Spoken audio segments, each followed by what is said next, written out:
국내 기술로 만든 초음속 전투기 KF-21 보라매가 비행에 성공했다. 2001년 3월 김대중 대통령은 공군사관학교 졸업식에서 최신 국산 전투기를 개발하겠다고 선언했다. 하지만 이후 상황은 검토와 중단이 반복된 굴곡진 과정이었다. 개발비만 8조 8천여억 원이 드는 단군 이래 최대의 무기 개발 사업이었다. 비용에 대한 우려 개발 가능성에 대한 회의, 그리고 수출 가능성에 대한 불신 등 사업 추진은 거의 진척이 없었다. 그렇게 국민의 정부와 참여정부가 지나가고 이명박 정부의 이르락 탐사 개발이 시작됐다. 하지만 경제성 논란으로 사업은 좀처럼 탄력이 붙지 않았다. 게다가 2015년 4가지 핵심 기술 이전에 대한 미국의 승인 거부 사실이 알려지면서 KF-X 사업은 중단 위기에 직면한다. 그러나 이러한 비관론을 뚫고 KF-X 사업을 회생시킨 건 다름 아닌 박근혜 대통령이었다. 박근혜 대통령은 매우 중요한 사업이니 차질 없이 완수하도록 하라 명확하게 지침을 내렸다. 대한민국 국방부는 2020년 7월 19일 오후 3시 40분쯤 KF-21 제1호기가 하이 인근 경남 사천 공군 선훈련 비행단 활주로를 이륙해 기본적인 성능을 시험한 뒤 33분 만인 오후 4시 13분쯤 착륙하는 데 성공했다고 밝혔다.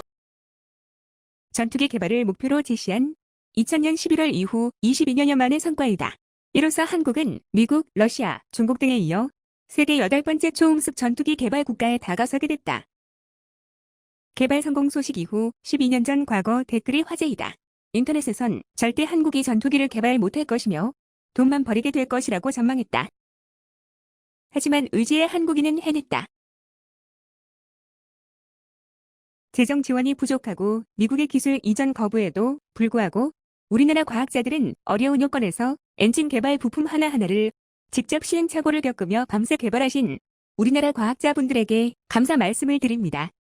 개발 소식이 들리고 미국 군사기술전략정책연구소인 싱크탱크에선 국산 초음속 전투기 KF-21 보라매가 대량 배치될 경우 지역 공군력 균형의 변화를 가져온다 결론 지었고, 세계 전투기 시장에서도 파급적인 경쟁력을 갖추고 있어 이런 성능을 가진 공대공 미사일은 일본에는 아직 없어 동북아 최강급으로 평가된다. 전문가들은 KF-21의 진정한 가치는 한국형 독침무기 장착에 있다고 본다. KF-21의 한국형 독침무기로는 초음속 공대함 미사일, 극초음속 미사일, 미사일 상승 단계 요격 미사일 등이 꼽힌다. 국산 초음속 공대함 미사일은 유사시 KF-21에서 발사돼 중러 등 주변 강국의 항공모함과 수상함정 등을 격침할 수 있는 무기다. 마하 3 이상 최고속으로 비행하고 수면 위로 낮게 날아갈 수 있어 요격이 어렵다. 국방과학연구소는 북한 탄도미사일을 발사 직후 상승 단계에서 요격하는 KF-21용 고속미사일도 개발 중이다. 북미사일을 상승 단계에서 요격하면 미사일 파편이 우리 땅에 떨어져 생기는 피해를 예방할 수 있다. 국방과학연구소가 웹사이트에 공개한 요격 개념도에 따르면 한국형 중고도 무인기 등이 북탄도미사일을 탐지해 표적 정보를 보내면 KF-21이 요격탄을 발사해 미사일을 요격하는 것으로 돼 있다. 중국 인민해방군 공군의 전투기 구조 4.5세대 플러스 4세대 플러스 3세대 약 2000대를 보유했지만 그에 비해 J-20은 약 40에서 50대인 걸 감안하면 대한민국이 KF-21 400대 이상의 규모를 갖춘다면 중국 공군을 압도할 수 있다는 보고서를 발표하였고, 개발 발표 직후 중국 군사 전문가가 시진핑 주석에게 전달했습니다. 이 보고를 받은 시진핑 주석은 격려하며 당장 기밀리에 중국 차세대 전투기 개발에 전력을 다할 것을 지시했다. 또 시진핑 주석은 중국도 경각심을 가지고 전투기 개발에 사활을 걸어야 한다 라고 말하며 탄식했다. 중국 보고서에 KF-21에 형성된 레이더와 적외선 탐지, 추적 시스템 등을 볼 때 현대화된 4.5세대 이상의 전투기가 될 저격이 충분하다고 분석했습니다. 이와 관련해 마카오 군사 전문가인 앤서니 왕은 보고서에 KF-21이 중국 4세대 전투기인 J-10을 압도할 것이라고 전망했습니다. 한국 KF-21 보라매 개발에 참여한 인원들 중 중국의 핵심 인물을 뒤에서 조용히 영입을 시도하고 있는 정황이 포착되고 있다.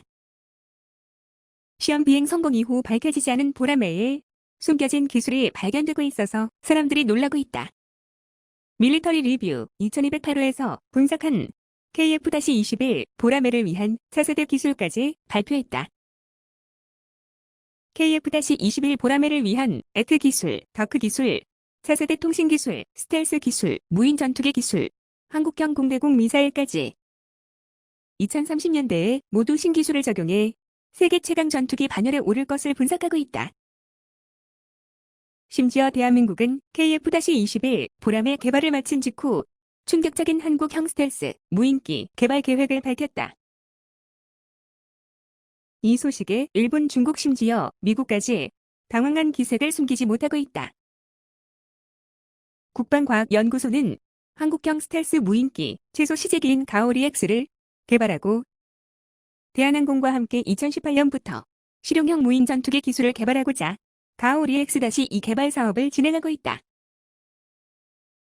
가오리-X-2에는 880억 원의 예산을 투입해 2025년까지 개발할 예정인 국산 완제 터보팬 엔진이 탑재되며 기존 수명의 10배 수준으로 엔진 성능이 크게 향상되어 실전 배치가 가능한 수준까지 되었다. 가오리 X-2의 스텔스 성능을 위해서 나노 공획 구조 스텔스 소재를 사용해 마 0.8의 속도로 몇십 시간 장기 채공이 가능해졌고 내장형 웨폰 베이 기술, 스텔스 관리 시술, 다목적 통신 안테나 기술 등이 KF-21 블록 3 스텔스기에 사용될 것이다. 가오리 X-2의 개발이 완료되면 2030년 이후에 미국의 MQ-25 스팅레이급의 한국형 무인 정찰기 및 무인 전투기 모델이 양산될 예정이다. 이를 성공한다면 한국은 미국 다음 일본, 중국과 공군력을 나란히 하는 공군 군사대국이 가시화될 것으로 전망하고 있다.